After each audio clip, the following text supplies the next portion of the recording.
Hi, I'm Niall Murphy, CEO and co-founder of EVRYTHNG. This is Real Talk, where I sit down to talk to industry leaders, thought leaders in the consumer products industry, and try and extract their insights and learnings so we can all be smarter as we move forward. So today, I'm talking with Andy Ruben, who is CEO and co-founder of Trove and a good friend. Trove is the company behind garment reCommerce programs at Patagonia, Levi's, REI, and Lululemon, among others. Andy has over 2 decades of retail experience. That includes masterminding sustainability and then leading e-commerce and omnichannel strategy globally at Walmart. So we're going to talk about how and why brands are engaging in reCommerce and sustainability, and how that's shifting what the brand and consumer relationship is about. Andy's at the heart of how circularity is going to scale, and I know he has great insights to share on how that makes great business for brands too. So without further ado, over to a conversation with Andy Ruben. Hey, Andy, great to see you. Great to have you here. And thanks for making the time to have this conversation today. How are you doing? Good. Looking forward to it. Thanks for having me. I believe you just got back on the ground here. Amazingly, you're on a plane for the last couple of days, right? Yes. Shouldn't be a strange new experience, but in this world, it was. So first trip yesterday. The world is coming back. The world is coming back indeed. So, you are deeply steeped in sustainability, deeply steeped in now trying to really make circularity happen, right? And so I guess given your what you're seeing, what you're learning, and how you're engaging, particularly I suppose in this sort of emerging post-pandemic environment, like what do you see the biggest challenge for brands in engaging this space, but not just for brands, for the ecosystem in general, being able to scale? Sure. I mean, the thing that excites me right now about the space, I think most people understand it's kind of a straightforward concept that if we can get more use out of what we've made, that's better, right? It's less waste, it's less resources. We ideally get to enjoy higher quality items, right, with less footprint. So I think that concept makes a lot of sense. But it's a very disruptive concept for brands and retailers, because we've been in this mode for the past, call it 40, 50 years, where the value that those companies have been created has been largely created through economies of scale of production and distribution and marketing and credit. And so as we look at the next, what I would call S curve, as we look at the next shift, as we as customers of these products, we see value in things that we're not using anymore. We want money back for those. And we see interest in things that we can now afford, maybe brands we aspire to, and are very happy to buy them from someone secondhand. And so the challenge for retailers and brands is how to both leverage the strength in the offering they have right now as they transition into what is really a seismic shift in how we shop. Yeah, it's fascinating that when I go out and buy a branded product, I'm obviously buying the product, but I'm also buying that brand relationship, right? And right. and in reCommerce really makes it clear that consumers are able to buy that brand relationship again and again and again. And the challenge though for the brand is how to extend themselves to be involved in that, because obviously they need to figure out how to monetize that, right? But that's you're touching on something that we see right now happening in the industry, which is as this is a customer shift, the first movers have been the independent marketplaces, and they've been, I think the shirt I'm wearing right now is from Poshmark. They're fantastic. They allow us access to these products.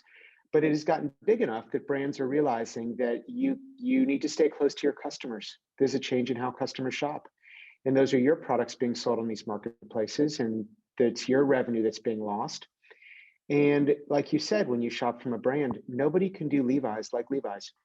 Nobody can do Patagonia like Patagonia or BREI like REI can. These are incredible companies and brands with loyal customer bases and following. And so what we focus on is how do we make this doable so brands can own this space? And we've seen so much success in that with the likes of the Patagonias and Arc'teryx, and that they're really creating incredible businesses because Patagonia is Patagonia. And just like they can do stores and e-commerce different than anybody else as Patagonia, they do resale as Patagonia, and it's brilliant. Yeah, it is really a bit of mental jujitsu if you define yourself as making stuff as being the basis of your business as opposed to curating ongoing customer relationships, right? But I don't know how most brands that I speak with would define themselves as they focus on doing something they focus on the design of a product, right? They focus on the intentionality of making something and the relationship with the customer, what that product means, what its value is in the world. And so that is not necessarily tied at all to the making of it. It's more tied to what that does in the world, why it was designed and made in the first point. And if that can be enjoyed by more people, all the better. And one of the kind of guiding posts for us is more Patagonia jackets, fewer jackets overall, right? More Arc'teryx sweaters, fewer sweaters overall, fewer better things. It's fascinating that in this last now 14, 16 months of horror story of pandemic that we've been dealing with, you could understand that people might get more prudent with their spend for economic reasons, but it does seem to be the case that the sustainability theme has actually escalated over the last 16 months, and isn't just economic prudence. Like, what's your take on that? Do you agree that that's what's happening? Yeah, absolutely. We see it everywhere, and it is. I think there are probably a set of listeners right now who would be saying it's about time, and I think it is. I think it's obvious to more and more people that the decisions that we're making right now and how we're choosing to do the things we're doing just don't make sense over the long term. And the question increasingly is, what do we as individuals do about that? What is our role to play in that? And I have yet to see a single silver bullet. I think that the challenges from my time at Walmart and sustainability, if there was one thing that company and that role in that company provided me, was a chance to see the scale of the challenge. I mean, as Walmart really addressed that, just the magnitude of the change we're talking about. And so resale, kind of getting more use out of things we've made, it's a massive step forward in supply chain, because it allows a brand, like a recent launch that we've had has been Lululemon, and allows a brand to do what a brand does well, which is stay close to customers and get the right products to customers. And they can do more of that while they're actually creating less. They're creating smaller closets, right? We're creating less in the world. And that doesn't have to be, that can be done together. And so I think that sustainability is more important. And this is an action that customers are appreciating. It's one of the drivers of the growth. Yeah, I like that notion that it's a form of personal expression that we can all make in reaction, right? It's like you have a black swan moment, you go, wow, right? And it's like, whether it's putting solar panels on your roof or embracing the secondary market. So you mentioned some of the brands you're working with and that have been the trailblazers here, right? So Lulu and Patagonia and Levi's. I mean, for this to scale, right? When we look at how we're really gonna get the breadth of industry in embracing this environment, what do you think the challenges are that need to be traversed there? How do we see a really mass scale transition of the secondary market? I would say we are already in the first stages of it. It's happening. And because it is better for us as customers, it's not going back.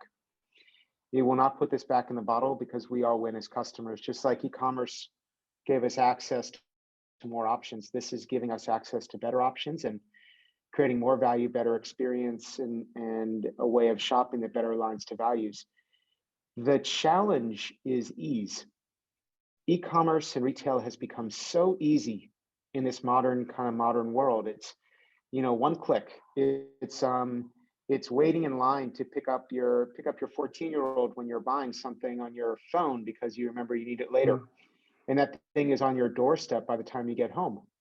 And so the challenge for, I think that the most important thing to tackle in this space as it becomes bigger is how does this become as easy for customers as that experience I just referenced.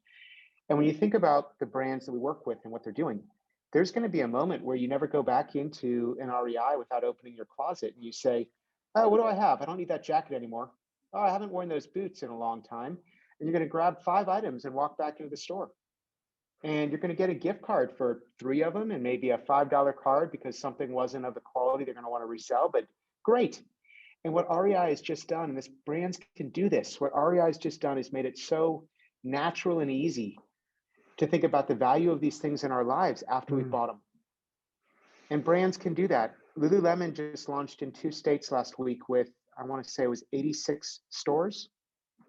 That is like, these are sea change moments of ease where brands can stand behind and make it easier to get back this product.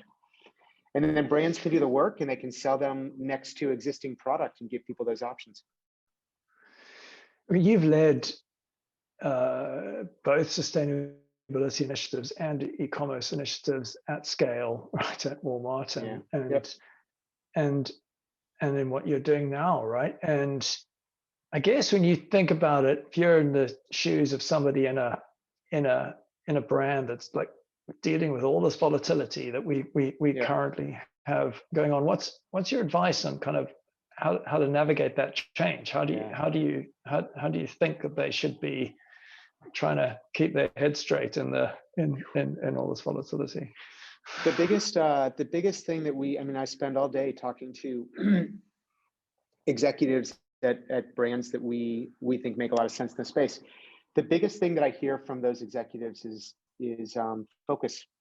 There are so many things that brands and retailers have in front of them right now, from still dealing with, many more implications to come about a shift in e-commerce, about, what access means, what their brand means, marketplaces, supply chain disruption over the last 12 months, really, big challenges, culture, remote working. And so the question, the hard part is always, where do you put this? Very few people right now that we talk to don't acknowledge it's only a question of when and how fast. This is happening, it's happening now, and it will happen at scale. The question is, what do you do as an executive right now? The advice I would give is that when you know something is inevitable, and this is inevitable, it's a customer shift, you can't wait. There's a quote about the best time to plant a tree was 20 years ago, and if not, then next best time is now. I think what you want to do as an executive is you want to find a partner. You don't want to build it in-house. You want to start with a partner like us, but a partner who knows the space, can hold your hand. You find 1, 2 resources internally to help lead it, and you go.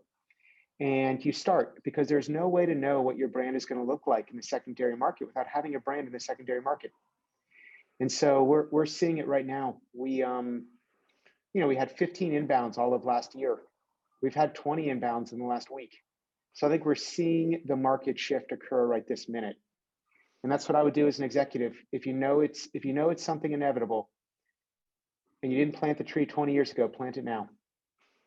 I love that metaphor.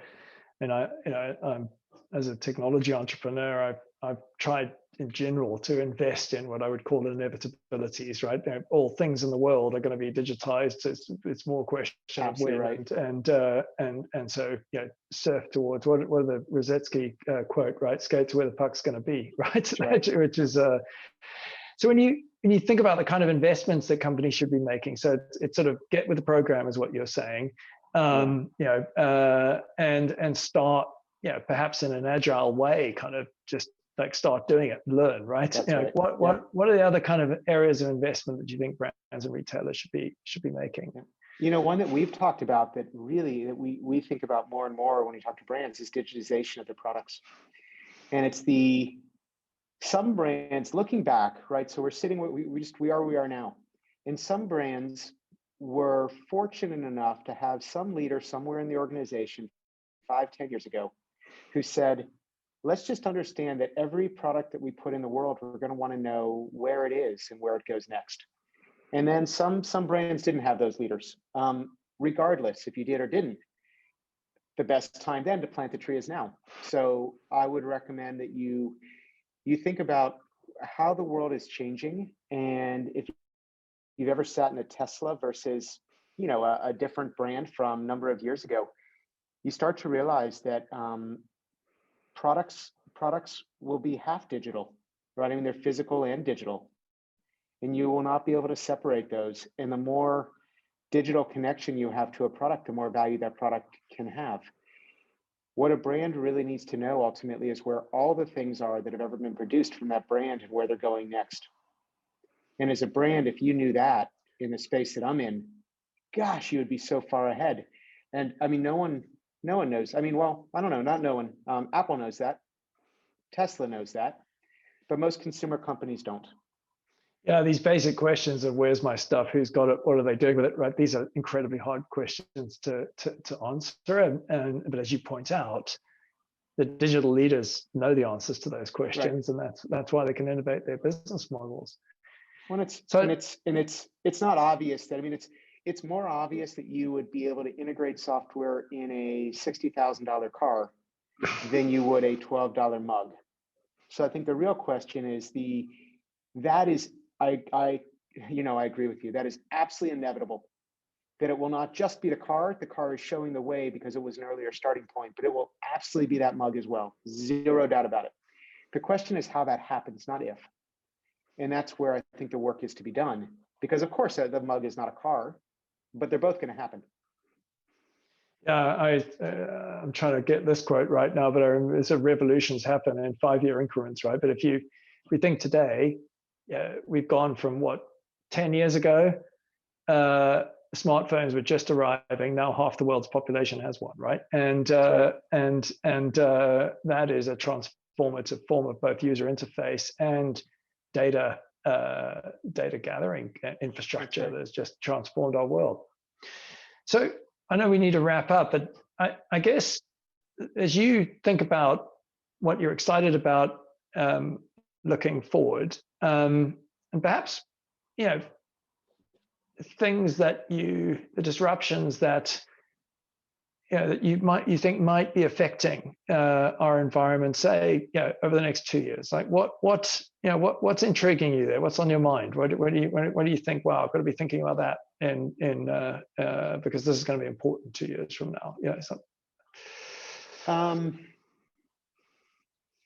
Boy, I mean the excitement. The thing that's most exciting to me right now about the work that we're doing is getting to see brands. Helping working with and seeing brands own the space of staying connected to the items they design with intention and that they sell. And so it is with the technologies that are becoming available and the different ways that customers behave, the role of a brand can grow 10x. And the role of a brand from 30 years ago, where a brand just was a nameplate, it's a future promise. And then, as Procter and Gamble, where I started my career, Procter would always talk about the first moment of truth was when you bought the item in the store, but then that, the second moment of truth was when it was in your home, but that was it. Brands today can go way beyond there and keep a relationship, not just a transaction. And the brands that matter, the brands that will be relevant and around in 5 years, they are going to shine in this new world where they've got an ability to be more digitized and matter more to their customers. More love, more understanding, better relationship. And so and when you take that as, again, inevitable, and you put it together with what brands do well, which is that future promise, right? They stand for something. And so, of course, it comes out in their own way. I just love watching brands take this strategy it feels obvious and inevitable, but put it in the context of what the brand stands for and watching that happen. I love watching Lulu make their own take on this whole new space. It's congratulations to you on being somebody who's really shaping how this happens. And I know that's the great fun of the journey is actually being able to work with some of the great brands of the world. I know that's what I enjoy in what we're doing, and then helping them to figure this stuff out and actually put it into practice. So yeah, good stuff. Well done. Oh my gosh, it really Andy, it's an exciting time. Thank you so much. Thank you so much for sharing your insights and in this conversation, and wish you all the best. See you again soon. Perfect. I appreciate it. Likewise.